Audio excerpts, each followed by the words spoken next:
Astrolabien, astrolabienne, bonjour. Mes acolytes et moi-même vous souhaitons la bienvenue dans ce tour d'horizon science et high-tech. Et avant de démarrer, je tiens à remercier Elodie B pour son commentaire flatteur. Le format est vachement évolué, et j'aime bien, je me réabonne. Comment ça, réabonne? Tu vas plus nous quitter maintenant, hein? À la vie, à la mort, Elodie. Bref, quoi de neuf en cette fin de mois d'août? Eh bien, pas mal de choses.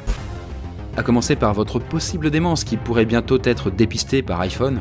Dans un registre plus insolite, un canon à saumon divertit la toile, et pas moins amusant, il y a aussi un patch corporel qui est en conception qui servira à détecter vos mauvaises odeurs. Et puis je sais pas si vous savez, mais ce sera bientôt possible de repousser la ménopause et de 20 ans. Et pour finir, Amixem et Cyril MP4 ont exploré le pôle Nord, donc si vous avez pas encore vu ça, eh bien on va en parler. Et vous n'êtes peut-être même pas prêts pour les mini-infos cocasses qui seront dispersées dans la vidéo. Alors on s'attaque sans plus attendre, c'est parti. On démarre sur les chapeaux de roue, in media stress. Pas de préambule, on tranche directement dans le vif du sujet, on part au quart de tour, on chôme pas quoi. Peace. Pardon Constance, générique.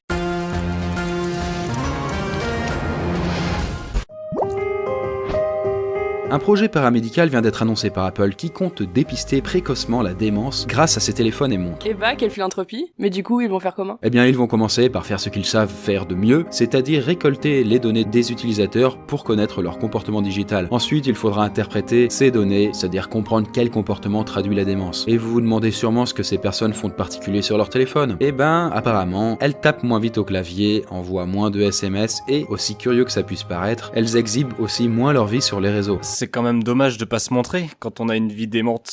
Putain, Eric, un peu de respect quand même. Bref, Apple n'aura plus qu'à repérer les personnes atteintes d'après les données récoltées, et reste à voir si l'efficacité sera au rendez-vous. Et en fin de compte, le téléphone finit par en savoir plus sur nous que notre médecin, du coup je suppose qu'Apple est bien placé pour voir venir certains troubles. Ouais, c'est sûr, mais je reste quand même perplexe. La santé, c'est un super prétexte pour récolter des données. Je me demande s'ils essaient pas juste de se redorer un peu le blason.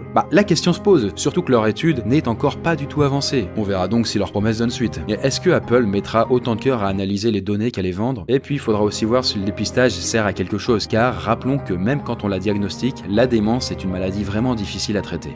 Affaire à suivre. Bon, alors qu'est-ce que je fous là? Je cours après un type. Non, c'est lui qui me court après.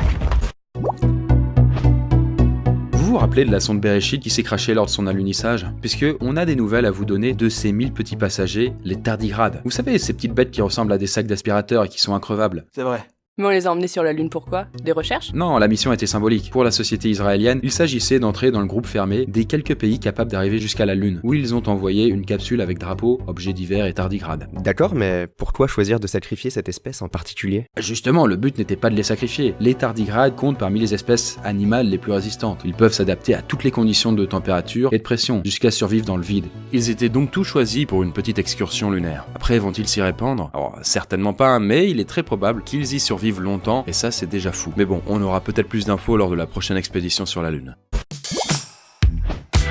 Une invention insolite a bien amusé la toile ces derniers temps, et il s'agit d'un canon à saumon. Sacrifié pour nos sushis, cher à canon, décidément, on leur fout jamais la paix à ces saumons. Ah mais t'inquiète, y a rien de méchant sur ce coup-là, au contraire. Le dispositif sert à les aider à remonter les rivières qui sont souvent barrées par nos constructions. Et puis on parle de canon, mais il s'agit plus d'un petit aspirateur tubulaire, une sorte de toboggan inversé. Décevant. Mais pourquoi ils y tiennent tant à remonter leur rivière, les saumons? Eh bien bonne question. En fait, les saumons adultes évoluent dans la mer, mais ils ont absolument besoin de se reproduire dans les rivières car leurs bébés ne peuvent survivre qu'en eau douce. Ah, la cause est noble alors. Pour revenir au canon, il est amusant de savoir que cette technologie avait déjà été commercialisée dans l'industrie, les hôpitaux et les banques. Et vas-y qu'on propulse des saumons dans les banques, n'importe quoi. Arnaud, t'as rien compris là, laisse-moi terminer. C'est à la base un système de distribution de courrier qui vient d'être optimisé pour la distribution de saumon en quelque sorte. Et l'entreprise a diversifié ses activités tout simplement. Et le principe de fonctionnement en fait de ce toboggan, c'est une simple différence de pression qui fait qu'il y a aspiration. Ah ouais, c'est comme qu'on siphonne un réservoir en aspirant avec la bouche pour faire venir l'essence quoi. Sauf que là, on siphonne des saumons. Très précisément Eric. En outre, le dispositif d'ascension aura même un système de détection pour départager les poissons comme le saumon, c'est-à-dire les VIP qui peuvent monter, et les poissons blacklisted qui n'ont rien à foutre en haut d'une rivière. Dis donc, toi t'as passé la corde? Il faut jamais passer la corde. Non mais mes amis sont entrés. Posez-moi immédiatement ou je remets plus jamais les pieds ici.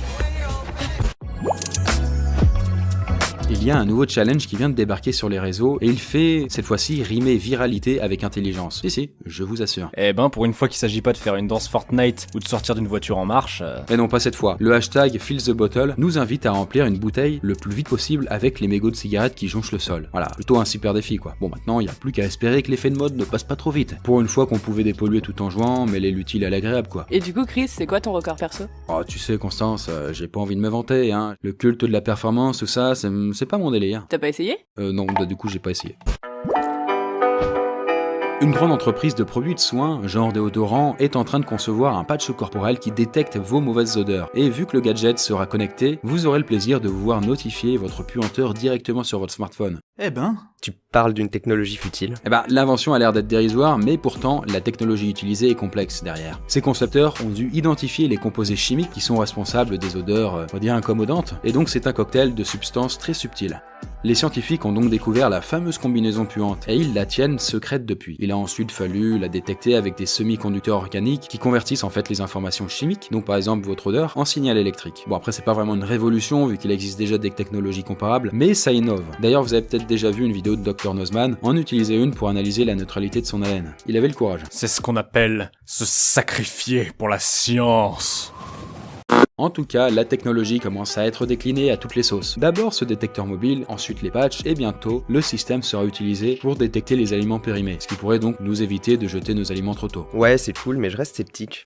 Arnaud, t'es sûr de vouloir utiliser le mot sceptique comme une fausse sceptique? Non, mais je reste dubitatif si tu préfères. Car ils pourraient surestimer notre puanteur pour écouler leur déo. Et ouais, demander à Rexona si on pue, c'est un peu comme demander à un garagiste si ta voiture elle est en état de marche. Le gars il aura vite fait de te remplacer un joint de culasse sans raison, et vas-y que je te change aussi l'alternateur, ça fera 1000 balles. Putain. Oui bon, on aura compris qu'il y a conflit d'intérêts quoi. Fabriquer le problème pour vendre la solution, comme disent les commerciaux. Mais bon, perso, je pense qu'il suffit de prendre n'importe quel transport en commun pour se convaincre de l'utilité du patch. Tu as niqué cette porte.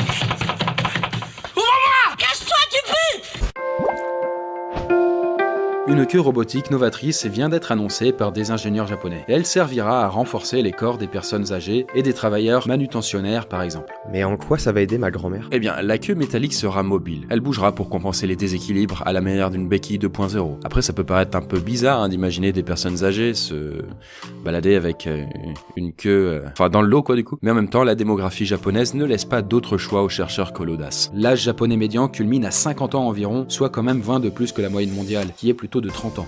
Faut savoir qu'au Japon, il y a beaucoup d'hommes solitaires, appelés les hikikomori, et donc, comme ils ont ni femme ni enfant, ça fait pas rajeunir la population. C'est ironique de pallier une baisse de natalité avec une queue, finalement. Une entreprise anglaise commence à proposer une opération assez folle qui permettra sûrement de retarder la ménopause des femmes. Je sais pas si t'étais obligé de préciser. Je préfère être exact, Eric, on sait jamais. Et la méthode est la suivante. Ils prélèvent et congèlent des tissus ovariens d'une femme puberte et fertile dans la fleur de l'âge, quoi. Et ça permet alors de conserver les tissus en question, puis ils les regrefferont à la patiente à l'âge de sa ménopause, histoire d'enrayer le processus. Ça me fait un peu penser aux grands brûlés qui se font greffer leur propre peau. Et du coup, ça fonctionne bien? Eh bien, des expériences semblent indiquer que oui, mais on attend de voir le résultat pour les premières femmes qui en ont bénéficié. Oui, parce que ce geste a déjà été testé, mais sur seulement 9 patientes qui avaient les moyens. Parce que ça coûte quand même 10 000 € quoi. Ah ouais, la jeunesse éternelle, ça sera pas pour les prolos. Du coup, donc, c'est pas hyper accessible. Et contrairement à ce qu'on peut croire, l'opération ne vise pas forcément qu'à repousser les limites de la fertilité. Dans l'idée, elle pourra aussi lutter contre certaines affres du vieillissement. Et je ne sais pas si vous êtes au courant, mais la ménopause entraîne parfois des complications comme l'ostéoporose, les maladies cardiaques, voire pire, une baisse de libido. Et ouais, c'est pourquoi l'intervention pourrait bien améliorer le confort de vie de pas mal de femmes matures en retardant leur satanée ménopause. Et au-delà des questions d'éthique et d'acceptation du vieillissement, les personnes séduites par l'idée doivent savoir que le plus tôt sera le mieux pour la congélation, parce que plus tard elle sera envisagée et moins la ménopause sera différée. Les mecs qui grèvent des cœurs, des mains, des poumons, ils sont même pas foutus d'inventer quelque chose contre des bouffées de chaleur, ça me rend dingue. Bon, est-ce que vous voulez voir un projet plutôt ambitieux sur YouTube? Eh bien, à ce titre-là, je vous conseille d'aller faire un tour sur les chaînes d'Amixem et de Cyril MP4 qui ont réalisé quelque chose d'assez fou, puisqu'il s'agit d'explorer le pôle Nord à bord du bateau brise-glace le plus puissant du monde. Oh, ils l'ont fait. Leur voyage a été mis en scène à travers 4 vidéos assez longues chacune, qu'on pourrait presque apparenter à des documentaires. Pour vous teaser un peu, ils ont vu des ours polaires fouler le point le plus au nord du monde, visiter une base abandonnée, bref, les images parleront plus que des mots, donc si vous cherchez à vous dépayser, eh bien leurs vidéos, en plus d'être assez divertissantes, vous en apprendront plus d'un point de vue géologie et même écologie quoi. Et en plus, en termes de réalisation, c'était vraiment très très beau. On rappelle qu'on est sur YouTube, certaines parties ça aurait pu passer sur National Geographic ou à la télé quoi. Eh bien ça y est, nous voilà déjà rendus à la fin de cette 43e Astro News. Alors j'espère que ce défilé d'innovation vous aura intéressé autant que nous. Après il y a peut-être quelques sujets contrariants liés à notre vieillissement ou notre puanteur, mais bon je crois qu'ils méritaient d'être abordés. Ça fait partie de la vie quoi quelque part. Exister c'est aussi apprendre à composer avec l'idée du déclin, de l'anéantissement. Eh Chris, arrête, tu vas faire bader tout le monde là. C'est vrai, écoute c'est vrai. Après bon, dans tous les cas vous pouvez sélectionner votre sujet préféré dans le sondage qui est là, à votre disposition, dans le coin de l'écran. N'hésitez pas à élargir le débat en commentaire, dans la joie et l'allégresse quoi. Et je répondrai aux meilleurs commentaires. En tout cas, on vous attend de pied ferme pour la prochaine vidéo, et donc d'ici là, portez-vous bien. Salut la compagnie.